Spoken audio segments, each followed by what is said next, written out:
పెళ్లిళ్ళు, గృహప్రవేశం మొదలు అన్ని రకాల శుభకార్యాలకు చుట్టాలు లేదా బంధువులు లేదా ఫ్రెండ్స్ని ఆహ్వానిస్తుంటాం. అయితే తమకు ఎలాంటి సంబంధం లేని పెళ్లికి కూడా కొందరు వస్తుంటారు.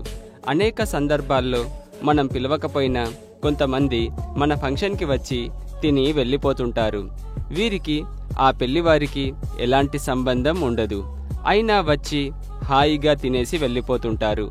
సాధారణంగా సిటీల్లోని హాస్టల్లో నివసించే బ్యాచిలర్లు ఎక్కువగా ఇలా చేస్తుంటారు. అయితే ఆహ్వానం లేకుండా పెళ్లి వేడుకల్లో తింటే 2 నుంచి 7 ఏళ్ల వరకు జైలు శిక్ష పడుతుంది. మీకు తెలుసా? అవును, ఇది నిజం. పిలవని పెళ్లికి వెళ్లి చాలా మంది భోజనం చేస్తూ ఉంటారు. కానీ వారు ఎవరికీ దొరకకపోతే పర్వాలేదు, ఒకవేళ దొరికితే మాత్రం జైలు శిక్ష తప్పదు. పెళ్లివారు దయతలిచి వదిలేస్తే పర్వాలేదు, ఒకవేళ వదలకపోతే మాత్రం IPC 441 సెక్షన్ కింద కేసు నమోదు చేస్తారు. ఈ క్రమంలో వారికి 3 నెలల జైలు శిక్షతో పాటు 500 రూపాయల జరిమానా విధించడం జరుగుతుంది. కాబట్టి పిలవని పేరంటానికి వెళ్లి తినేవాళ్లు జాగ్రత్తగా ఉండాలి. వీడియో నచ్చితే లైక్ చేయండి మరియు సబ్స్క్రైబ్ చేసుకోండి. Thanks for watching. Please subscribe.